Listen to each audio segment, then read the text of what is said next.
Ladies and gentlemen, welcome to the new normal, meaning total and complete awesomeness.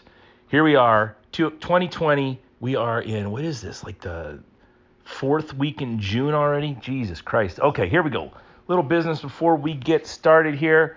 As always, our sponsors. Thank you very much, guys. I appreciate it. The Breath Belt.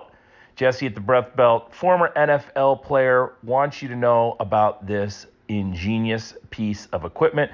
I'm seeing Breath Belts pop up all over Blind Dog, and I am hoping that they're popping up all over the world from people listening to this podcast. I'm a big fan. Works really well for me. I don't know how it works. Jesse can explain that all to you if you shoot him a message. But it works. It's the best stability piece of equipment that I have used. I love it. I use it for heavy kettlebell swings, and then when I go for my big lifts, barbell lifts, that kind of stuff, I'll throw a power belt over top of it, and it works fantastic. Give him a holler at thebreathbelt.com. Use the code SAVAGE20 at checkout. That's all caps, SAVAGE20 at checkout. Cerberus. Speaking of awesome gear, Cerberus has everything you need for your strength journey, whether it's wraps and straps or knee sleeves or elbow sleeves or t-shirts or belts or smelling salts, tacky. They have the best sandbags I've ever seen, way better than those other companies. Give them a holler. Cerberus-strength.us. Use the code REFINEDSAVAGE10 at checkout for 10% off. Warrior CBD. I am using my CBD oil nightly. It's helping me fall asleep faster and stay asleep longer. I don't have much anxiety because I kind of have a phony baloney job, but you people out there who have anxiety issues, you might want to try that. If you have a whacked out dog, works fantastic on whacked out pets of all kinds. Give Nancy a holler if you have any questions about CBD oil and whether or not it is for you at Warrior CBD Official on Instagrams, or give them a call, don't call them. Give them an email or check out their website at warriorcbdofficial.com. Use the code WARRIOR20 off at checkout for 20% off. Viking Coffee. I'm just amazed. I'm so proud of Evan Armstrong at Viking Coffee and what he has been able to do with this brand, and just by word of mouth, basically, it is spreading by leaps and bounds, and Viking Coffee is popping up everywhere. It is the best. Once you have it, you're going to realize that store-bought coffee is garbage. Give them a holler at vikingcoffeeco.com. Use the code VikingCoffee10 at checkout. They've got like a subscription service, which I am on, and it is amazing. They send you, bags of coffee every month and some personalized notes and things like that. It's very cool stuff. Give them a call. Give them a holler. Check them out. Serious Steel. Serious Steel has everything you need if you're trying to build a home gym, a commercial gym, a CrossFit gym. I don't know why you'd still be building a CrossFit gym, but if you have it and, for some reason you're stuck with the sinking ship that is CrossFit, hey, Serious Steel can help you build that gym. They've got everything you need, from bars and plates to kettlebells and bands. Their bands are out of this world. Check out their bands. I love their bands.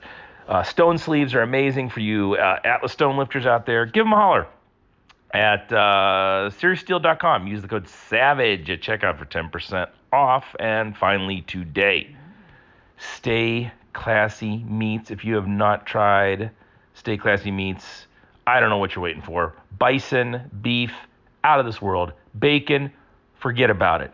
It's amazing. Give them a holler. StayClassyMeats.com. Check out all the boxes. If you have questions, give me a holler. I can help you pick out what's awesome and what is even more awesome. So use the code SAVAGE at checkout for 10% off. Today on the show, second time on the show, Olympian, coach, athlete, awesome all-around dude, Justin Rodhe.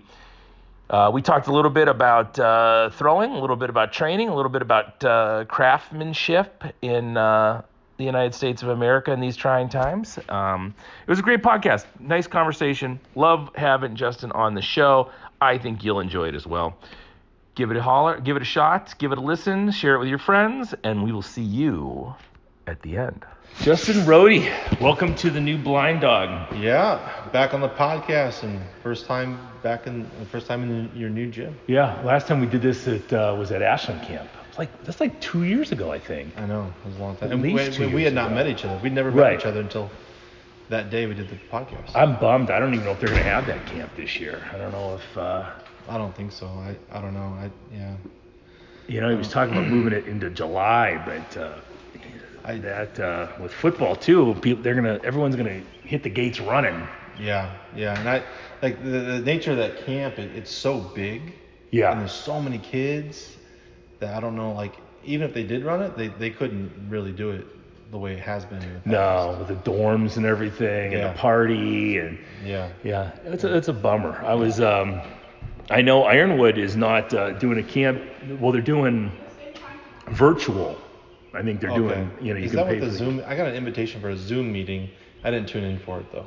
Yeah, I think they're going to do a virtual camp. So you pay your camp registration and you just watch it on whatever they watch it on Zoom or whatever. Yeah. Which is the new normal now. We are at the end of, hopefully, at the end of our quarantine. I'm hoping they don't try to push everyone back in. How have you been doing during this?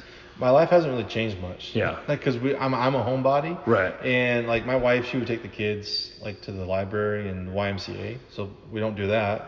Right. But other than that, it's been status quo for me. I just sit at home and work on my products and, programming for athletes at a distance. And of course I had to shut down the gym. Didn't have anybody there for, since mid-March. But. And now, is that a building you rent or is it on your property? I rent the property and it has a 4-car garage attached to it with high ceilings. See, I'm wondering, since this has all been going on, I've been looking for ways to get off the grid, to get out of government control, because they don't have your best interest at heart. And even if they do, they're just not always competent enough to do what's best. Right. And I have, not that the governor or any of these governors have malicious intent. They're just not informed enough. And how could you be informed in all aspects of business?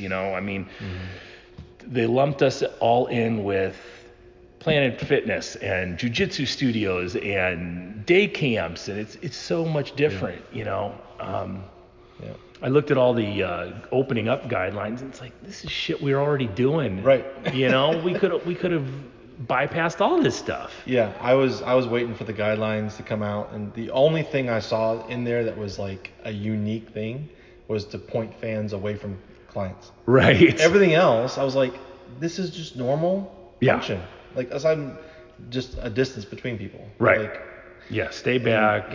And there was, from the beginning, like, I didn't have an issue with like shutting things down and play it safe, whatever, but not letting the citizens and small businesses basically control themselves. Yeah. So here's the guideline. If you can function under these guidelines and do it safely, then fine, Right. Even if they want to send inspection teams around or whatever, I'd be okay with that. Well, we do that with restaurants and everything else. Right. And so, and then when they didn't put gyms up in Ohio as one of the first businesses to open, especially for, small open air gyms like this, I was like, this is ridiculous.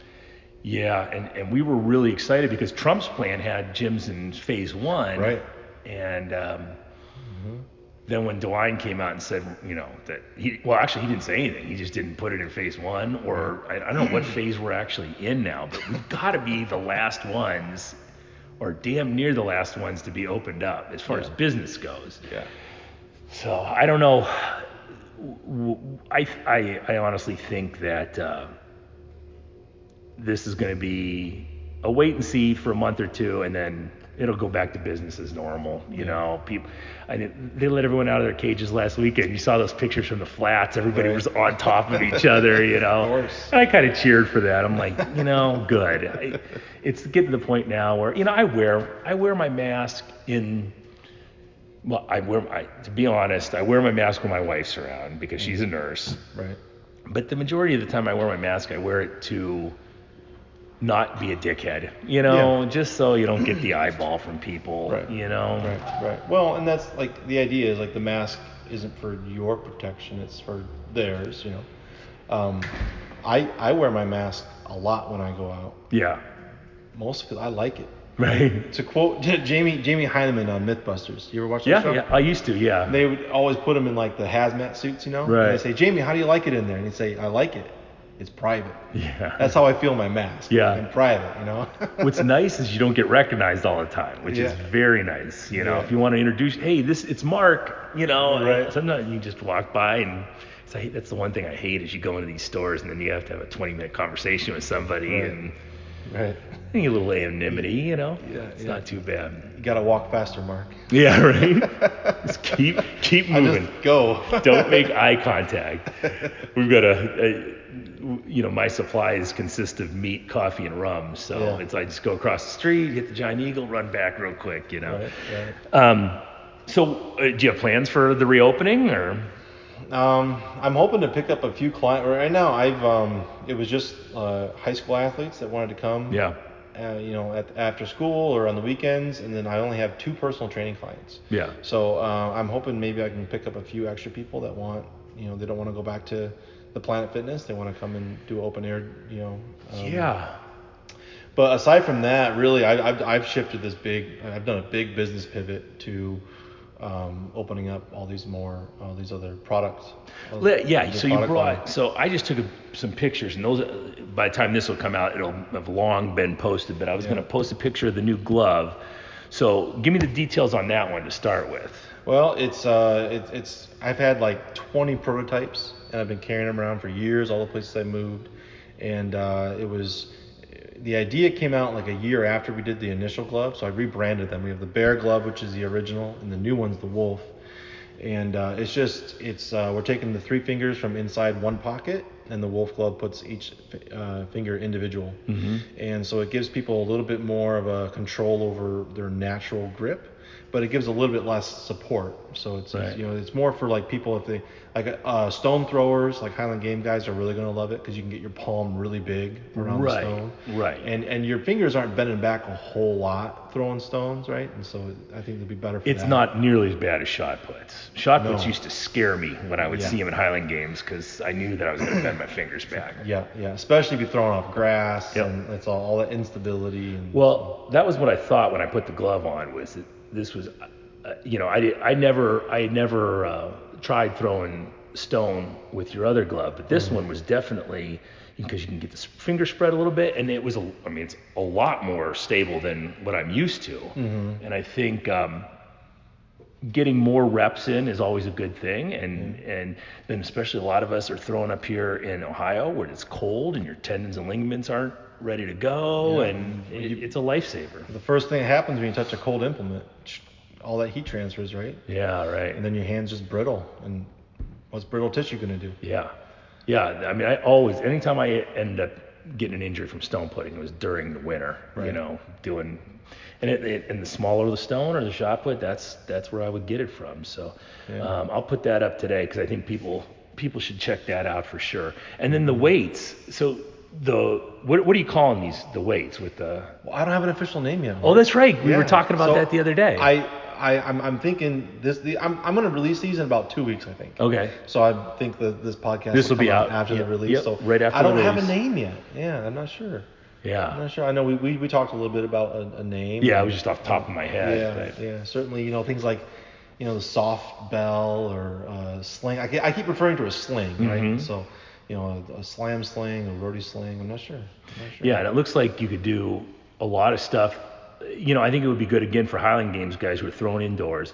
I know for a fact it's good for high school track athletes throwing indoors because, like we were talking about, when I saw it, it looked very similar to something that we kind of just rigged up on our own so Hayden could throw indoors and not worry about crushing my rig or anything. Right. And to be honest, when I look at that design, I don't know how stringent and I do know how stringent the high school athletic associations are, but that is a lot safer from the looks of it than throwing a hard shell weight indoors at these track meets. And I saw so many times over the course of this indoor track season, kids out of control and almost killing people with that thing. Yeah, That's going to give you a second chance if you put a 25-pound ball in that as opposed to a hard shell. Right. And that's the whole purpose of the design to it was it's all soft components, so it's not going to damage surfaces, at least not significantly. Right. And the whole thing, it spreads the surface area out if you do get hit by it. Yeah. Because the original intent was doing shot swing, right? And I did thousands and thousands of reps on that. Professional athlete, grown man.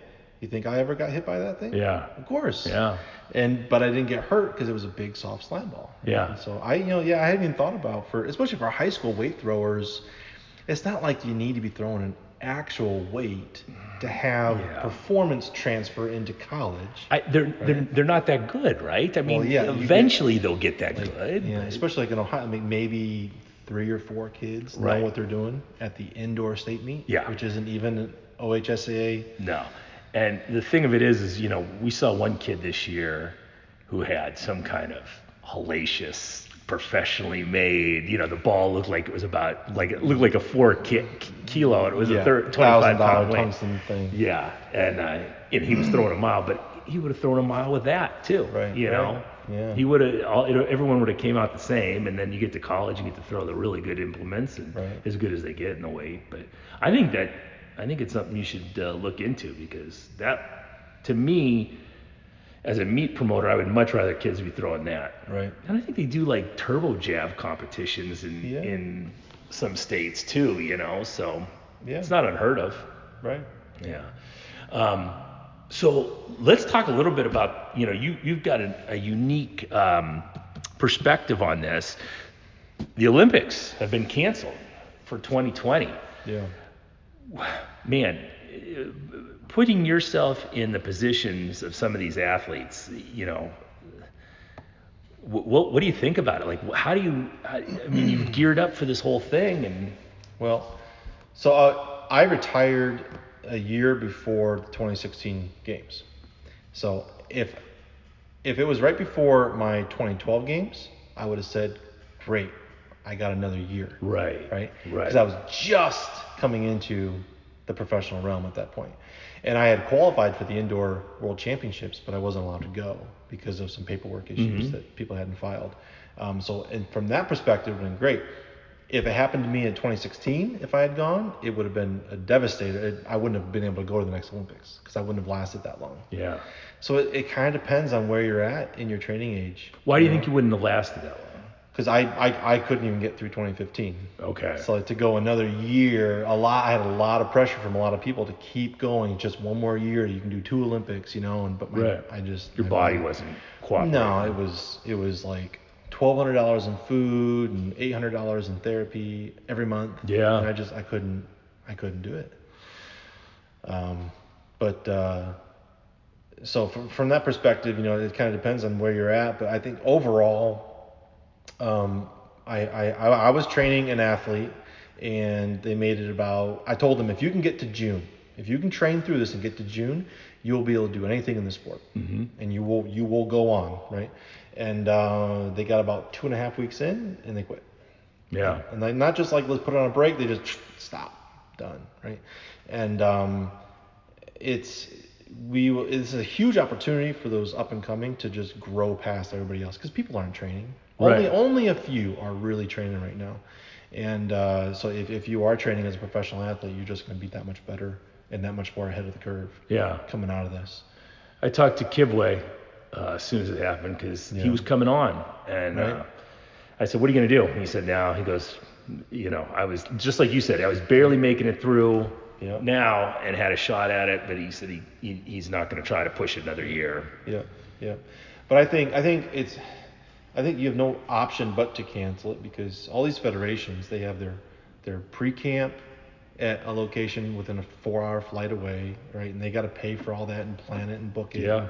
And the games are already too big as it is. And then to try and host something like that in light of having to have all these health regulations and mandates, like it's just there's no way you could do it. You know, the cafeteria alone for the athletes is just, it's like 3 football fields inside a tent. Yeah. How are you gonna? There's just no way to. Yeah. You know, I mean, sickness breaks out in those camps all the time anyway.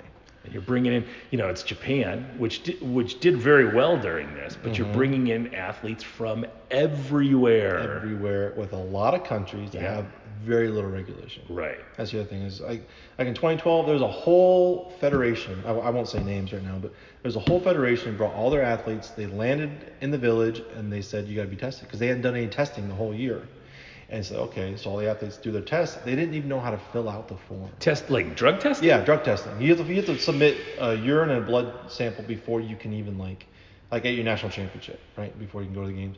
And I don't think any tests have been done at all. And this nation landed, and they're like, okay, we're going to drug test you. The athletes didn't know how to fill out the paperwork. Right. Like top world athletes had never done a drug test in that year, if ever before. Right. And so, like, if that stuff's going on, you just bring in all these people, and they probably have no idea about any type of, virus protection that's going on in the world. It's now you've unleashed all this on Japan, which is an island. Right. You could kill everybody. Maybe. Who knows? Right. Who knows what this really is? I don't. So crazy, this whole thing. But because I really thought about how Dr. B would have handled that with you guys and your camp, and because and I'm guessing, and you be the one to know, I'm guessing he had a 4-year plan scheduled around the Olympics, and I'm that's always how I've heard that the Soviets was 4 years. That was your 4-year block. They didn't care what you did at the World Championships or whatever in an off year. They were looking at that Olympics, Right. Then you've got to extend it another year. Mm-hmm. Well, I mean, when I was there, it was around what the current major championship schedule was.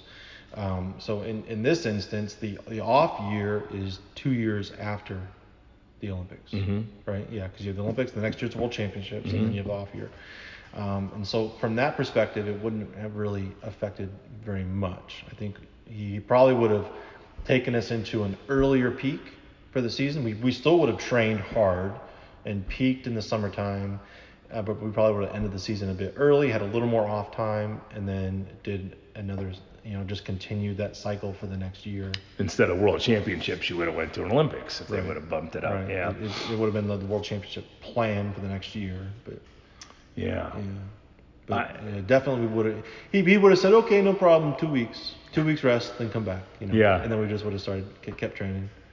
I listened to a podcast with Carrie Walsh, the volleyball player, the other day on Gabby Reese's podcast, and she was talking about, just the mental stress of it. Now she's in her 40s, so I think she said this was going to be her 5th or 6th Olympic Games, which is, when she said that, it just blew my mind, But the mental stress being an older athlete like that, where you've got kids and you've got to promote yourself and do all this other stuff and appearances and yada yada yada, and then she's got to get it all back. But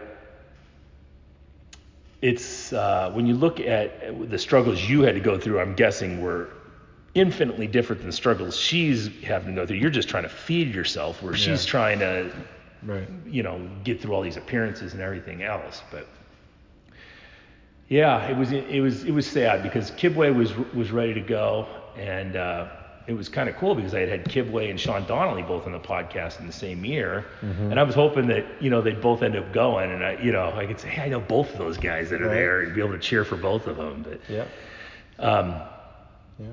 that was we had hosted that the indoor meet in December, the no save throws, and we had all those guys from Garage Strength come and drop bombs, and it was like, hey. I told everybody there, these guys are going to go to the Olympics. Yeah. We had Reggie Jaggers there. And, he's been on the podcast. Alex Rose, and I said they're all going to go to the Olympics this year. Nope. Yeah. We actually Alex Rose set the indoor U.S. discus record at our meet. Wow. Yeah, through like 215 feet. It's amazing to me that you can throw discus indoors. I mean, that was not a thing when I was coming up. They didn't have places that big, right? Yeah. Hell, I remember them throwing a lot of like indoor weight for some of these really high level competitions. I remember seeing videos of Judd Logan like in the basement of these athletic clubs throwing, you know. And like piles of sand. Right. With weights that are as big as those stones. Yeah, right. Over there, right? These gargantuan balls. Yeah. Yeah. Something else. So business-wise, you said you did a complete pivot now. Where do you see it going now? You're a fantastic leather worker. Where's my keys? I still have, I still have a. Right. And that's just playing around a little bit. Yeah, just screwing around. It's just pretty though, and I really appreciate craftsmanship. So, like, whether it's Evan Armstrong, so we have Evan Armstrong who does Viking coffee for us, and after a while, I said, stop paying me for the podcast. Let's just trade, because I appreciate what he does. I like his coffee. I enjoy if I have Viking coffee in my cabinet. Not only does it taste fantastic, but I know the guy who had his hands in there, and I know the passion he has for it and creating that brand that I enjoy. Yep. Warrior CBD is another one where I said, stop paying me. Just send me CBD oil because I really like your CBD oil. And when you have those products that people fuss over and they craft at 100%, isn't there a transference of energy? Yes, that's exactly what I'm trying to mumble through. This circle of people holding each other up, right? And sharing the best of themselves. Yeah. And that's what, and that's what like small business, right? Like that's what all the small businesses in this recent era, we've just like pulled together and support each other. I couldn't believe like track and field got shut down and my orders decreased, but not as much as I thought they would. Right. I thought I was going to have zero sales. But people, they appreciate the craftsmanship, they appreciate small business and people doing things for themselves and it doesn't it's taken this virus to get people to start thinking that way again. Made in America means more than just we're supporting these fucking unions. No, it means something totally different. Guy I roll jiu-jitsu with has leather neck knives, and he makes some of the coolest fucking blades I've ever seen. Right. There's a craftsman, like you said, putting all his energy into those blades, and I just want them. I want those blades because they're just badass. What am I going to do with it? I'm going to stick it into the desk here that we talk in. There's nothing going to be done with it, Right.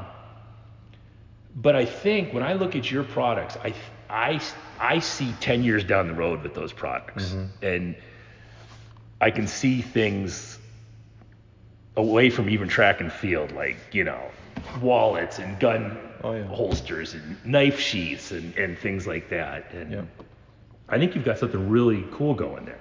Yeah, and we will be expanding the product line quite a bit in the next year.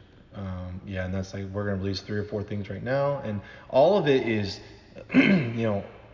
quality made. Right? And I'm a perfectionist. Like for me, I put stuff back the exact same place every time, like just complete control. Everything's perfect, and if it's not perfect, there's a reason. But the biggest thing is high quality, performance driven, but it gives the user autonomy. Okay, and autonomy is something that I was driven by when I did my own training and when I do my business now. That's why I don't have a commercial property. Everything is on my property, right? I rent it out of where I rent, and I rent the business to myself. But you have to be able to control everything you can in your life, and that's the best way to get your own performance. And that goes back to Made in America, right? It's not just like, well, where does your raw product come from, right? And can you be completely autonomous? And this exposes like our the medicine industry, the pharmaceuticals. Where do they all come from? Oh, China. Shit, right? Where all the masks come from? Oh, one country in South America? Oh, shit. Maybe somebody should make them here.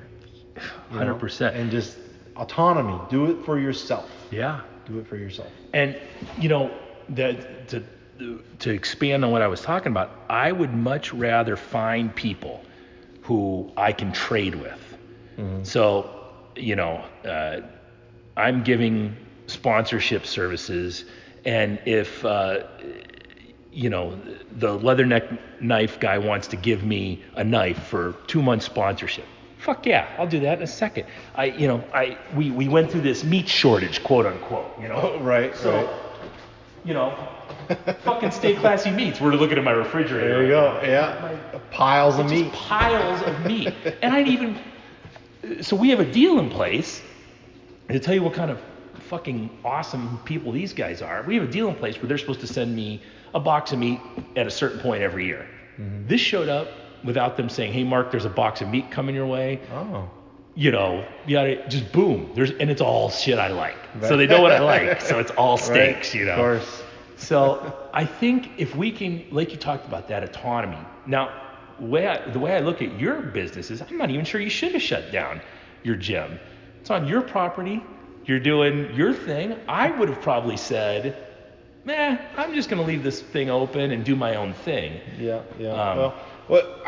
My PT people, first of all, my high schoolers, they stopped coming. Yeah. I think just, they're underage and their parents, but my personal training clients, they were going to go on spring break vacations anyway. Sure. For 2 weeks. Of course, they didn't end up going, but so the gym was going to be shut down for a little while anyway.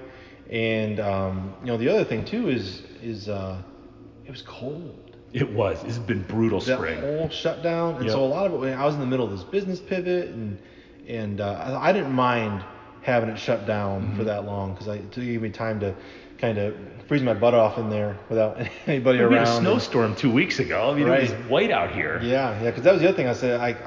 If I'm going to train people, I'm going to do it with the doors open. Yeah. But you couldn't. Yep. At least in my place, I couldn't. I opened the door and the draft just blows straight through. And it was a blessing and a curse for us. We luckily, and people have told me not to say this, which I don't give a fuck. I'm happy that it happened. When this first happens, you think, oh shit, everything's going to go bad. Why would people pay? Our community stayed intact. Mm-hmm. We had one poor guy have to drop because he got a brand new job at the casino the week of the quarantine. So he got fired immediately. Right. I just sent him a message and said, hey, when you want to schedule to get back in the gym, you don't have to pay right now. But it was a blessing and a curse for us. Our community propped us up, kept us going, and it gave us time to find this place, which was in our back of our minds for about a month and a half before we knew what COVID was, and it gave us time to get everybody together who was going to help, and we kept it at 10 people, so only 10 people, volunteered to help. It's not like it's a rule. We just did it for our own and moved everything over here. And so when the members come back, and by the time this comes out, hopefully we'll all be back, but they got a brand new gym, and it's kind of like, hey, thanks. We're trying here, but we're moving south in 2 years, and my wife's already looking for jobs, and the next gym I have will be on my own property in my own pole barn, and I don't care what your government regulations are, you're not shutting me down. Yep. And if it means you have a farm with eggs and chickens and you want to pay for your membership by bringing me a dozen eggs every week, hey, that sounds good to me, you know? Yep. That's why I've been in process for several years now, getting to a point where I can get a property like that. Yeah. I've got it all picked out. I want big pole barn right in the front of the property, long driveway, house in the back. Yeah. And we have on-site throwing. I was going to say, you have some rings on there too. Everything right there. Indoor throwing, outdoor throwing, weight room, and then separate area for leather and wood shop. Because I also make a lot of stuff out of wood too. I never buy furniture.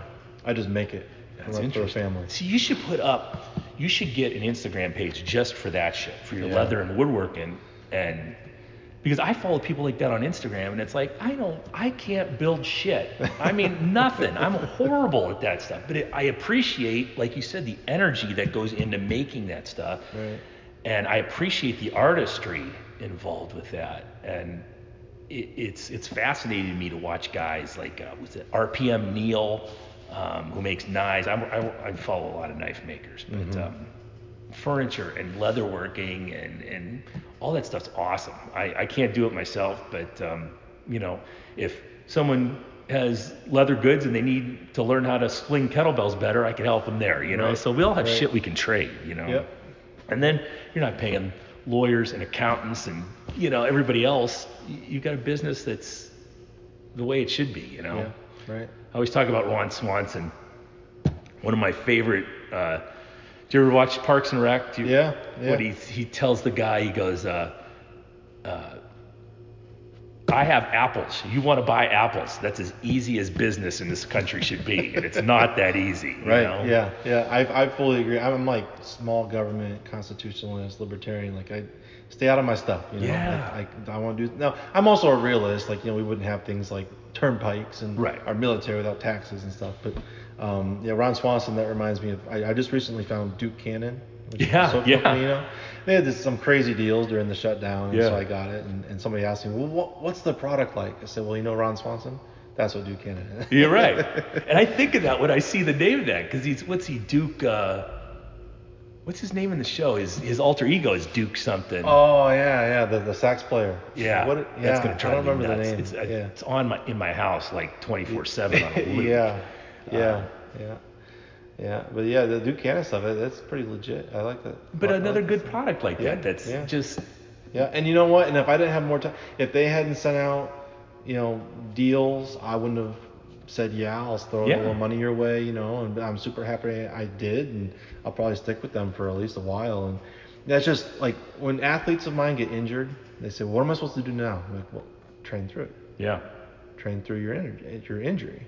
And that's what we've just done. Is this virus? It hurt us, and everybody kept going through it, and you're better now because of it, right? I just went through this big business pivot. You found a new gym. Yep. It's a struggle, and what happens when you go through a struggle? You grow. You resist and you grow.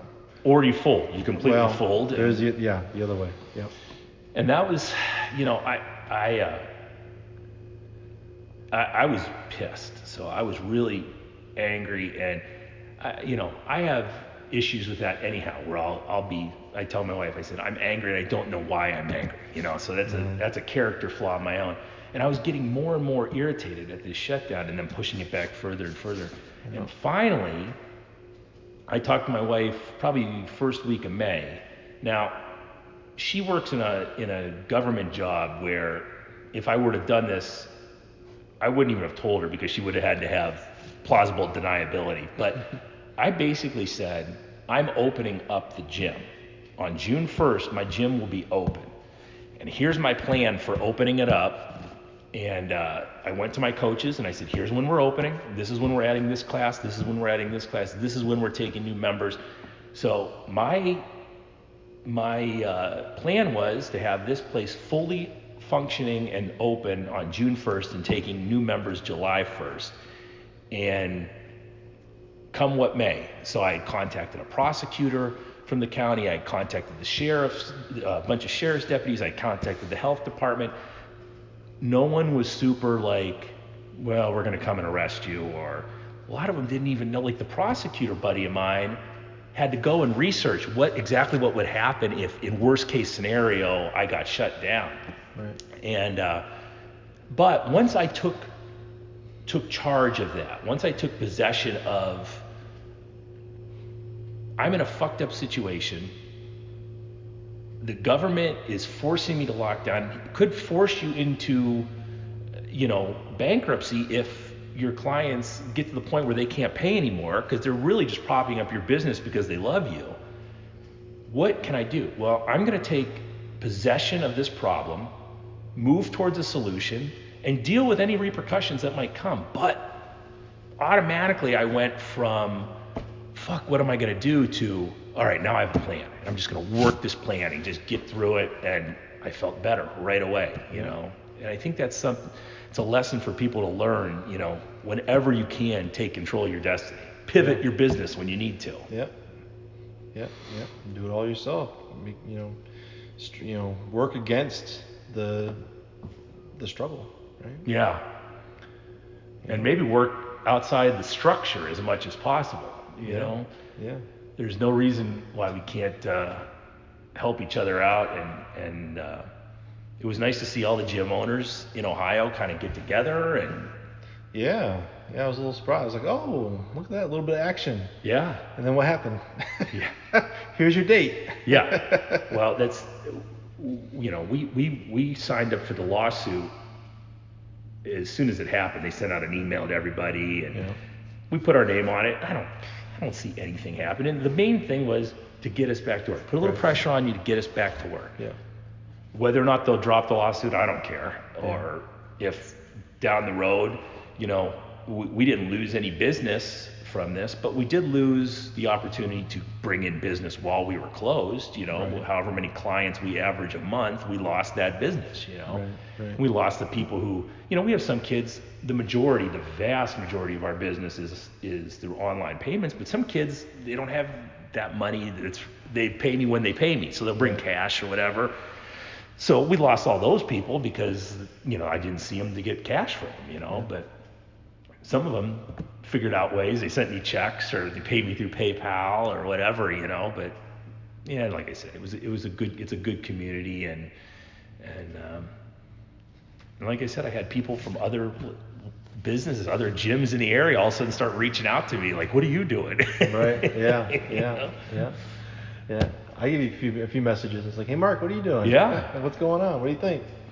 Nobody knew anything. Right. Yeah. And I know people all over, and so every couple of weeks I'll call this guy and call that girl and say, "Hey, what's going on in your part of the woods? What's the deal?" And that's better to me than any news station.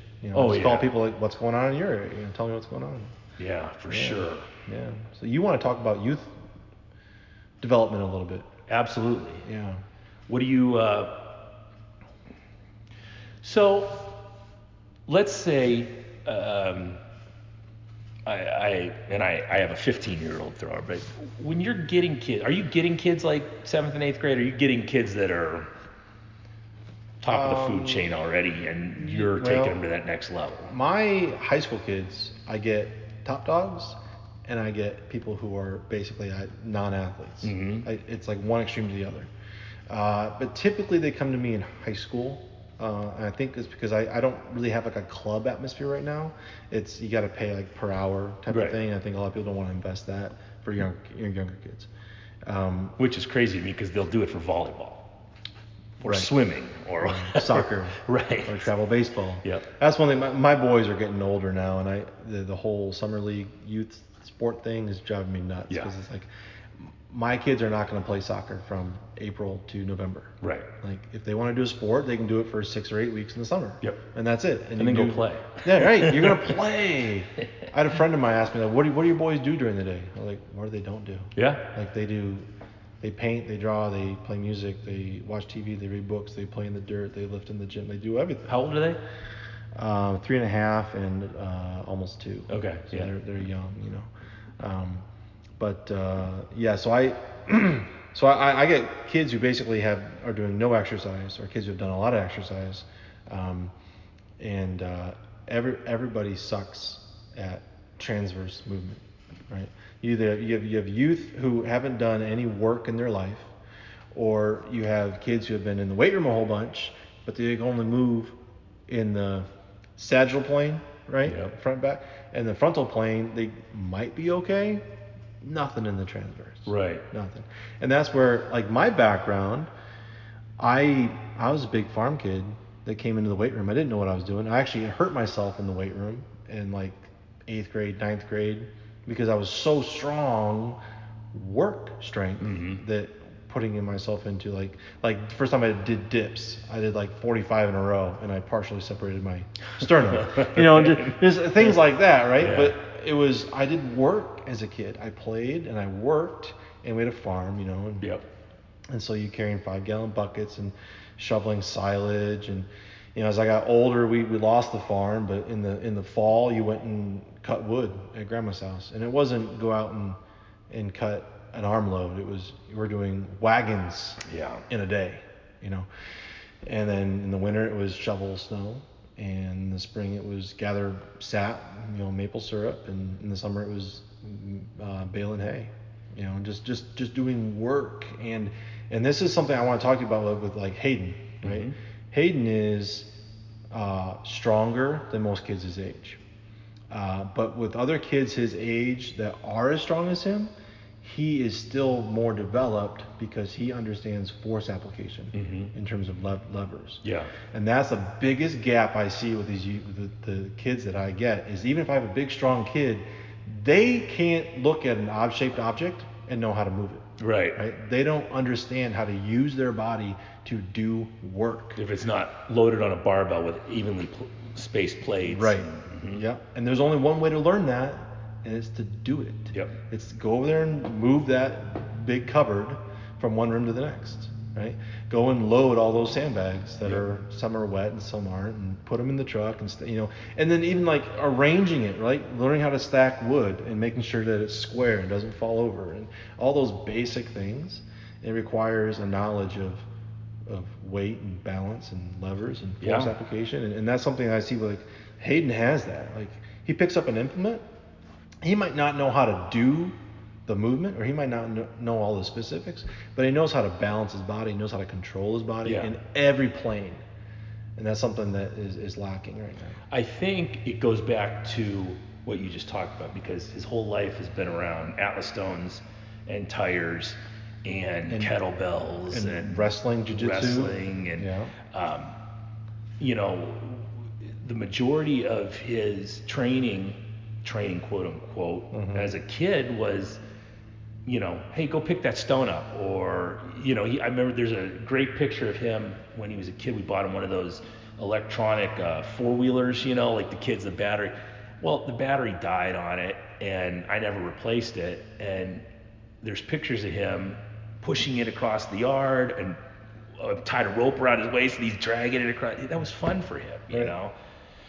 And when I went and talked to the University of Ashland this year about youth development and what I thought was important, and that's what I stress: stones, tires, kettlebells, pull-ups and dips, and being able to run a mile and doing all this shit that we took for granted as kids. Right. And that kids don't do today. They work with, speed development centers who have them, running on high-speed treadmills and doing stuff on a BOSU ball, and it's just not the same. Yeah. And that's for my periodization. One of my mottos is simple exercises applied effectively, right? So I don't do anything that's real flashy, but the loads and the steps and the reps and the complex, right? Like, what do you do from the time you step in to the time you leave? How is all that structured is what I'm after, right? And make that most efficient as possible. And when I was training, we had like a separate athlete weight room. And then I had to leave the group and train on my own. I had to go lift in the public weight room. And all these teenagers were in there, and they're like maybe 13 or 14, right? And they got their muscle shirts on with their string beans, and they would ask me, like, how do you get so strong? Like, how do you get like really good at bench press? Like I said, I do a lot of push-ups. Yeah, right. And they looked at me like I was telling them, like, just brushing them off, like push-ups, that's it, And then they never talked to me again. And then it was like 2 years later, and I'm working out again. Like, oh no, what this was? They asked me when I was still in the group. And then 2 years later, I had to go to the public weight room, and they saw me actually working out. Right. And I was crushing push-ups. And now they're a little bigger, right? And they're like, oh, hey, you weren't kidding about the push-ups, were you? Like, no. Simple exercises is the best for the foundation, Yeah, I'm 100%. And so when you were training with Dr. B, a lot of the stuff, and maybe you can get into a little bit of that, because a lot of the stuff we talked about sounded super basic, but super focused on what you were doing as far as the heavyweight implement throwing after, which sounds to me a lot like kettlebell training. You're moving the weights through space and in different directions, and because slinging kettlebells for me now, I'm addicted to it, but it came a lot from throwing because it makes me feel like I did when I threw. I was super strong and my tendons were in shape, and I was pulling weights, and I might not have had the biggest bench press in the world, but I could throw a punch if I had to, because I had that same kind of snap and power, Right. What kind of stuff were you doing with Dr. B, and does that affect your program now that you have for athletes? Right now, the special strength stuff that we did, I stay away from. Like unless I can watch somebody every day, because that category of exercise can hurt you just as fast as it can help you. Develop like a bad motor pattern kind of deal. Yeah. And so I stay away from that a lot with the basic programming with young athletes. But I rely on probably 80% of the stuff that I learned in the Kamloops camp. I still use today, maybe under a different periodization scheme, weekly schedule, but all the movements are the same. And the basic stuff is like good morning, and just something as simple as a floor sit up, where the only rule is your feet have to stay flat on the floor. Yeah. And that's it, right? Hanging leg raises and V sit ups, and front squat more than back squat for athletes. I agree That's with something that 100%. completely huge. And step ups, tons of step ups. Tell me about what are your thoughts on front squats as opposed to back squats for athletes? Well, the biggest thing right now is athletes need core, and front squat gets your core. Back squat doesn't really get your core. Yep. And most athletes today, how much do you need to squat to be proficient in your sport? Unless you're going to be a power lifter or a huge maximum power athlete, most high schoolers, just a couple of plates and you're good. Yeah. Right? And so front squat, I think it encourages or enforces shoulder mobility, the front squat. I like it for that. Yep. It requires the athlete to control the load a lot more. Right? You have to be a better proprioceptive athlete for that. Because we've moved almost entirely to front squats now here. Yeah. For all those same reasons. Yeah. And it's safer. Just drop the weight. And you're away from it. Yep. Yep. What's your thoughts on step ups? Low and light. I wouldn't go anything much over like 12-inch box for most people, unless you're super tall. And like us as Olympians, we were doing like 50, 60 kilos, 135 pounds. Yeah. 3 sets of 10, 5 each leg. And you just put one leg up on the box, boom, boom, boom, 5, switch. As long as you're not driving off the ground foot, right? As long as you're pulling with the foot on the box, and just super light, because you don't need to be super strong. If you want to be super strong in one-legged movement, you're not pulling in sport unless you're a sprinter. But even then, you need strength over speed. You need power development, not raw strength. So you still want a lighter load, move faster, right? But for most people, you need quad strength in a single support in sport. So then just do single leg squats. Yeah. Right. If you want that, step up should be kept light. Yeah. That's the biggest. One of the biggest things I'll give high school athletes step ups, and they'll send me a video, and they looked at my weights and they were like, and they doubled it. Right? 225s. And they're like, no, idiot, light, right? Do it light. So now, youth, the high school kids, like we'll do more maximal loading, progressive loading things, because they need to feel what weight is and need to get strong. They don't know how to really develop their power with light weights, and so I do some more of that. There was something else I was going to say about youth athletes earlier. I forgot about it, but body check exercises. Simple, but the magic was in how it was structured. Like, I had never left a training session feeling more energized than when I started, until I went there and did those programs. And it was just something about the way the exercises were grouped. It was like one of the golden eggs that I left with, of understanding how to write a complex to get a response, a nervous system response, a hormonal response out of somebody's body. Yeah. So there's different ways that I've been looking at it ever since I left the Highland Games. So when I was a pro Highland Games athlete, my training was very heavy, lasted a long time, was about 4 days a week, but I never felt like I got a great workout. Like, I never felt like, oh fuck, when I left there, like. Then I went the opposite way. So then when I stopped throwing and I started training more, and I started to get into like the functional fitness stuff. I started trying to destroy myself every day. And I would leave there every day feeling like shit, and I'd feel like that for hours and hours and hours and afterwards. So that's not good either. And it wasn't until I had to go to both extremes and then find that middle ground where I felt that same energized from the training and being able to, all right, I trained for 45 minutes this morning. I'm going to go out and I have no problem doing the rest of my day. I'm not sore. I feel great. I'm getting stronger, And there's definitely some magic in that for sure. Yeah. And it's interesting that that's where you found it up there with him. Mm-hmm. Yeah. And I don't know, I think, and two, the idea of load over time, like you don't have to kill yourself in 10 minutes. You can, like, because we train 10 times a week. Right. And now I got people, like, I'll give them a program. Like my kids basically do the same program every day. Sometimes it'll be every other day. We'll switch it out. But the idea that you don't need 3 days to recover from doing squats. No. And that was something I learned from Louis Simmons way back, like in 2006 maybe. And he came in Columbus and talked to a bunch of track coaches. And then he was running through the I was probably there for that. Maybe yeah. the NTCA things. Oh yeah, I was there. Yep. He walked in the room and everyone was there, and he walked in and he said, "You all stink." Yeah. He's like, "You don't know what you're doing." He's like, "Do you have a math book? Do you have a physics book?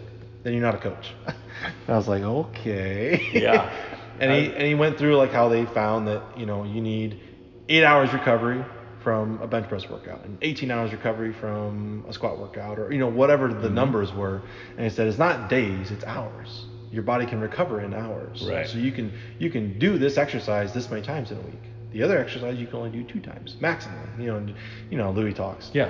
And that's very much what we would do in what we did with Bondarchuk was, Well, Boris Shako said that he had a good grasp on the Russian system. Everyone always, not that there's a Russian system, because it seems like everyone had their own philosophies on it, but there's definitely some hard, fast rules from some of these scientists that just made them better at what they did as far as coaching athletes and pushing athletes to, I don't even know anymore if those type of coaches exist in Russia, but back then, to get those coaches over here would have been akin to Operation Paperclip after World War II. If we could have just snagged some of those guys and dragged them over, it would have been something else.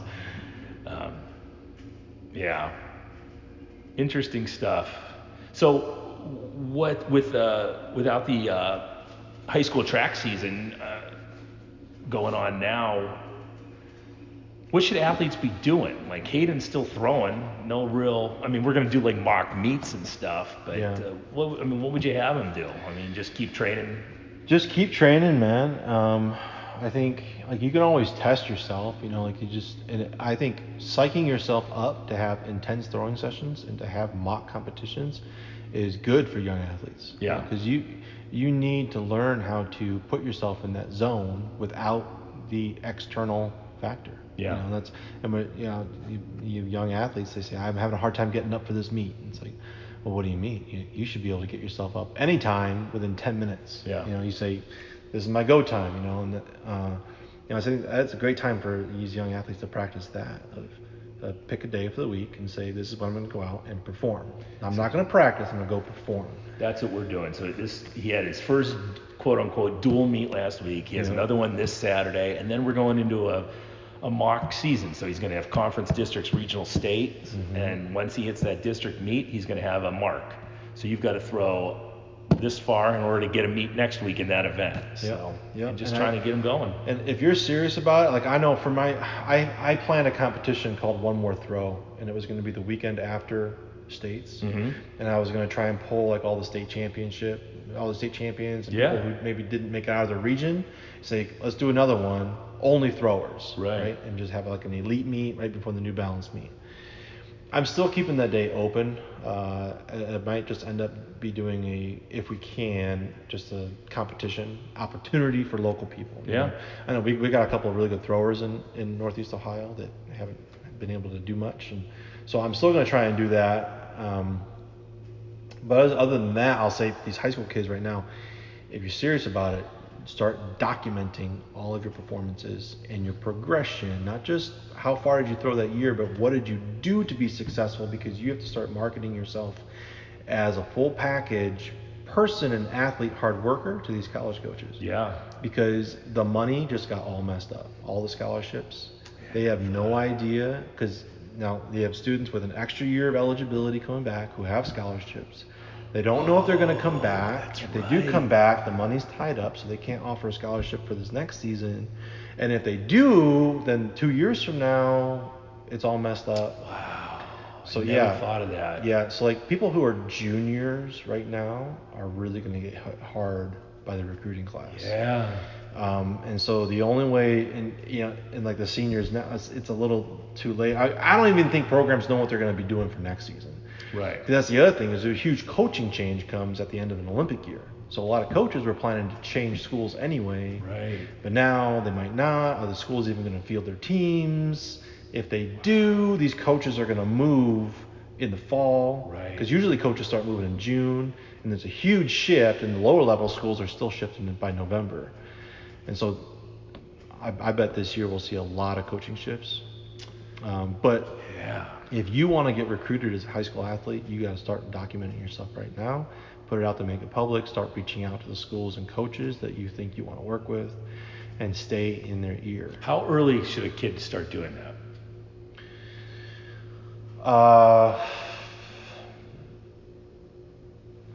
If you're really serious, your sophomore year, you need to start getting in the ear of some of these coaches, right, because you're going to sign your junior year. And if you're not, a lot of kids, they're diamonds in the rough, right? Like they're not going to throw that state championship level as a junior. Right. And so, I think with the advent of technology, and like we've seen through this shutdown, we can do a lot with that. You need to start showing these coaches everything about you, right? Like you're a good student, you're a hard worker, yep, you don't talk back, Yeah, all that stuff's important, because as a former throws coach, I didn't want to work with that kid. Right. Oh, this is what I forgot I was going to say about youth development.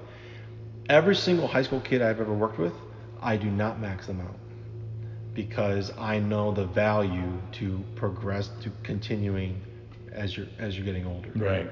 And even if they're a state champion and they could throw further, I keep them underdeveloped so there's meat on the bone for the college coach. Smart. And so the kid can actually continue to grow. Because there's nothing worse than hitting your prime at 18, and you don't want to be 40 and remembering your high school homecoming football game. Right? That's those people all around me around here. That's the worst. Yeah. And so that is one of my mandates. I tell them, I say, I will get you good enough. You will get good, but I am not going to tap you out. Right. 'Cause I could, right? There's other programs that work with high school athletes, and they tap them out. They go to college, what do? Nothing. See that a lot. And I will not do that. And sometimes the athletes and parents, they don't really get it, But I know that in 4 or 5 years, when you say you don't, oh damn, Rodhe was really smart. You don't max them out. Are you talking throw specific, weight room specific, both? Like what's your thoughts on that? Like, what are you thinking when you say you don't max them out? Both. I think I'm specifically talking about sport.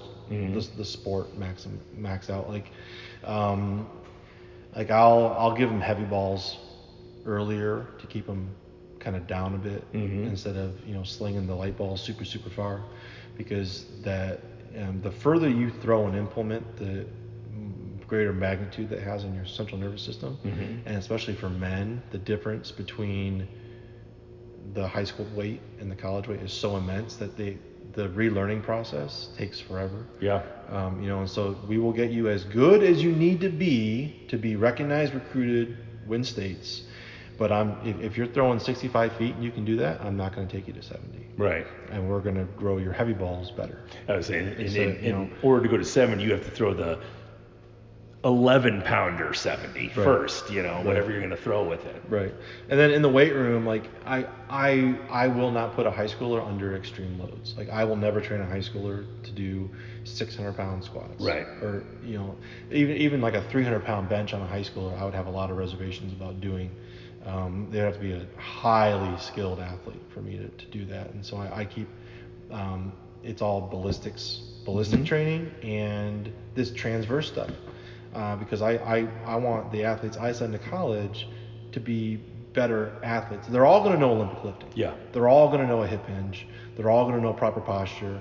And I teach weight room efficiency too. Mm-hmm. Like, don't throw 3 plates on and then take 2 off and another one on for your next set. Like, put a 10 and a 25 on, and then on your next exercise you take the 25s off, and that's the weight you need. And, stuff like that. Sure. Right? Yeah. Like, be proficient. That's the stuff I really teach that I want these kids to go off to college knowing. But yeah, then just the transverse core stuff is. Well, we all know the kid who was a 400-pound bench presser in high school but couldn't throw for shit. Mm-hmm. We've all dealt with that kid. And matter of fact, when I was a throws coach, if a kid came out junior year and someone would send me and he was a 350-pound bench presser, I would almost inevitably say, it's not going to work out for him. Right. He's not going to. I need him weak so he can learn the technique. Right. He's going to muscle the shit out of everything he touches right now. It's just too much. Yeah. You know what one of my great equalizer is? If I want to know what an athlete's ability is, I give them snatch squat, overhead squat. Ooh, yeah. It's like, can you do this exercise? Right. Even with the PVC pipe. Yeah, anything. Just put your hands up there, keep them behind your ears. Yep. Can you squat? How low can you go? You do that, and you know right away what kind of athlete you got, how much work you got to do. Yeah. It reminds me of when I went down and talked to Jim Wendler. When he took over the program at London, the strength and conditioning program, he was talking to the coaches and then the players and eventually to the parents, and he had to tell them, I'm not going to max you out. We're not going to, and then I went and saw him speak at Swiss conference, and the coaches are asking questions. Well, do you have them do cleans? No. He goes, they're football players. Well, what do you have? Do you have a max out ever? No, we don't have a max out ever. We go to pretty heavy, and that's it. And he does a lot of 3s and 5s, and he's very efficient with his. Uses a lot of EMOMs, so they're doing front squats and then dumbbell benching and then pull-ups. So it's more athletic based, and he doesn't max them out. And it was hard to get the coaches to buy into that, and then they did, and then the kids to buy into it, and then finally the parents to buy it, because everyone wants to say, well, my kid benches 300 pounds. So when they put him on the college recruiting thing, like I'm guessing college strength coaches would look at a kid benching 300 pounds and go, oh, shit, this kid thinks he knows everything now. And that's the strength and conditioning. The strength and conditioning coaches, I think we're going to see a shift, because wasn't it like this winter there's an article came out by some head guy in that realm, and he said we need to do a better job of talking to our coaches. Yeah. Because this thing about like a lot of coaches can't write their athletes training or be there when it happens because they have to have a certified strength coach. Right. That whole thing, right? I talked to, his name just flew out of my head, the coach at Iowa, who has a very good relationship with the strength and conditioning coach, but they have to confer because he's throws not coach a, yeah. Oh, Worski? Worski. Yeah, Worski. And it's created this thing where they've alienated the communication between the event coach and the strength coach. Yeah. And that they go back and forth. And your example is the other extreme. This guy, he was the strength coach, right? Telling the sport coach how he's going to do it. Right. No, we're not going to. But usually it's the other way around. Yeah. The strength coach wants to be more general in the weight room, not specific toward the event. Luckily Eric has a very good relationship with his strength coach. But can you imagine if you didn't have that relationship and you had to run everything by some strength coach who's never thrown before in his life? Yeah. It's autonomy. Yeah. Right? It comes back to that, right? Autonomy. And that's how many when I would train like professional athletes, they're like, well, how people message me and say, I want to come train with you. I say, okay. And they're like, how much, like, what do I get? And I said, well, you get to pay me $150 a month, which covers your coaching and your program. Which is nothing. Right, nothing. And they're like, well, what about housing? I was like, you get housing on your own. Right. Like, what about food? Like, do we get, like, what do I get for food? Like, you cook your own food. Like, They think you have like a training center there with yeah, dorms? right. And they're like, well, like, where's what do you mean we have to use the school down the road or whatever? You know, it's like, but everything I do is you control it completely by yourself. Like, you came to the indoor facility I used for a few years. I loved that facility. Nothing fancy. It was a dungeon, man. But you could do whatever you wanted. Yep. Right? And that's, going through this, all these professional athletes, campus shut down, can't train here anymore. Yep. How do I maintain my world-class level? They all had to go buy their own weight equipment. They had to figure out how to train without their $100 million weight room. Something that Dr. B probably would have laughed at, because those guys were training in shit. That's Kibwe and I, Kibwe and Crystal. The biggest joke between us is people don't believe our stories. Yeah. About the stuff we trained with, the conditions we trained under. Like for like a year and a half, the hammer athletes in Kamloops all had trench foot because they threw in a swamp. Yeah. A literal swamp. And like you never had anything fancy to throw. It was always like shit welded together. I always tell the story about Kibwe when I went down to visit him, and Hayden was throwing the hammer with him, and he's on this beautiful campus where he works, and this place is multi-million dollars. They had like 3 weight rooms, beautiful facilities. Mm-hmm. Where's Kibwe? Kibwe's underneath the bleachers. He has a power rack that looks like he got from like the JCPenney catalog, and a bench slid in there and a rusty bar, and he's down there grinding away in 100-degree heat. Yeah. Because he's a fucking samurai. With no struggle, there's no growth. Right. With no struggle, there's no growth. And that was, I used to do a lot of training in Tucson, at the University of Arizona, and they had a dungeon weight room at their track. And there's like pigeons flying through the air, and it's like dusty and stuff, but it's right there at the track. And all the athletes there would do their training, and then they would get in their car and drive 7 minutes to campus and pay to park and walk down under the basketball stadium. It took like 25 minutes to get to the actual weight room. Right. And what do you really need that isn't in that dusty weight room? Right. And we just hammer it in the dusty weight room, be done in 40 minutes, and home having lunch by the time everybody else started their lifting. Yeah. And then we had time to take a nap and go back and do it again. Yeah, there's something to be said for that. When we moved into this place, it's much nicer as far as it's cleaner, it's newer, but if you look around, this is about as streamlined as I can make a gym. We have Atlas stones, we have tires, we have bars and plates, kettlebells and medicine balls. What else do you need? Yeah.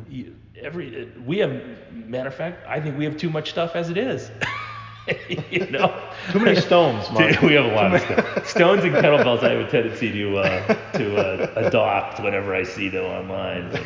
But, I think what you're saying about basic hard training in the struggle that you get out of that, and in places that aren't air conditioned and beautiful, there's something to be said about that. It's the same thing as being a farm kid growing up and learning how to move stuff that isn't meant to be moved. It's the basics of that is what makes you good. Right. I like it. Yeah. And there's only one way to learn it. You have to do it. Get after it. Yeah. And at some point you need somebody to be leading you or pushing you to do it, You need the parents to kick the teenager out of the house and say, go do the work, or you need athletes or coaches who have done the struggle, been in the struggle, to help you get to that next level. Yeah, it's hard to teach someone to deadlift 600 pounds if you've only deadlifted 400 pounds. It's Dave Tate used to say, when you're looking for a strength coach or a sport coach, what have they done? Where have they trained? Who have they trained with? It's all important, because they could have have the best schooling in the world, but if they've never struggled themselves, it's going to be really hard for them to impart. Not impossible, but it's going to be a lot harder for them to impart that wisdom on you. Not having. Hayden was talking the other day, and he was bummed out because right now, out of 10 practices, he may have 4 shitty ones and 6 good ones. And I said, you know what? I said, as you get better, that percentage is going to go way down. I said, when I was at my absolute best in Highland Games, 2010, 11, and 12, I was still having 2 shitty practices out of 10, but it took me years to get to that point, And has he been training outside? Well, trying to in this horrible weather, but he's been getting out. In those 10 sessions, how many were outside? All of them have been outside. Oh, okay. Well, freezing cold. So this year in Ohio, that many sessions outside and that success rate, that's doing really good. Well, good. Yeah. Yeah, because it was. He's throwing like 3 times a week outdoors. Extremely hard to be an outdoor athlete in Ohio this year. It is. Extremely hard. Yeah. Yeah. So that percentage rate, I'd say he's doing a good job. Oh, good. Yeah. Hopefully he'll listen to this. But what else? What else do you want to promote anything? Tell people where they can find you. Rodhesport.com, and things are shifting. I've been full time for a year now. That's the first time I did the business full time. The last couple of years I was like stay-at-home dad during the week, and so it was June 1st I went full time, and I had a couple months of just backlogging, catching up, and now we've got some big momentum, and the products. We're going to be releasing a lot more products. T-shirts are awesome. Brought me a T-shirt. These straps. First of all, I love these closed loop straps. For people who don't know what closed loop straps are, I'll put this will come out way after, but I'll shoot me a message. I'll send you a picture of what they look like. They're the best straps in the world, and these ones are so soft and supple. Yeah. Isn't that oily leather nice? I love it. Yeah. And that's not a cheap leather. You don't have to break them in. That's a very expensive leather. But it's worth it, man. It's so nice, and they last. They're not going to catastrophe if they fail on you. I'm probably going to offer a couple different types of straps now. I think this one I'm going to call the cam loop. Yeah, I like that. The first time I saw a closed loop lifting strap was in cam loops. Yeah. So I'll call this one that. They're perfect for Olympic lifting. They're nice and short. If you miss a snatch, Yeah.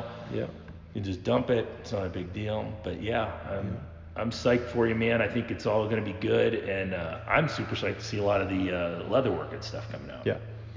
We got. I've got nylon. I have canvas. I've got different kinds of leather. So I've got hook and loop Velcro. Yeah.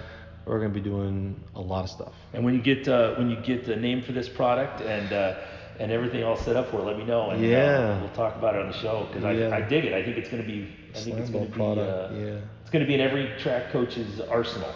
Or should be, at least. Yeah, I think the variability allowed with it is like I can't even comprehend all the uses for it, and it's similar to other stuff, but there's a few tweaks about it that I think allows you to really get a versatile use out of it. I look at that and I think about the indoor Highland Games that are coming up, and they're having to throw these crazy freaking rogue sandbags, which aren't designed to be thrown. That thing, you could get to a point where you're throwing a 28-pound weight or heavier, and it's aerodynamic, just like a Highland Games weight. I think that could be the future of what they do with that too. And there's a lot of indoor throwing Highland Games coming up, so check it out. Yeah. Justin Rodhe. All right. Thanks, Mark. Thanks for coming on. Yeah. This has been the Refined Savage. See ya.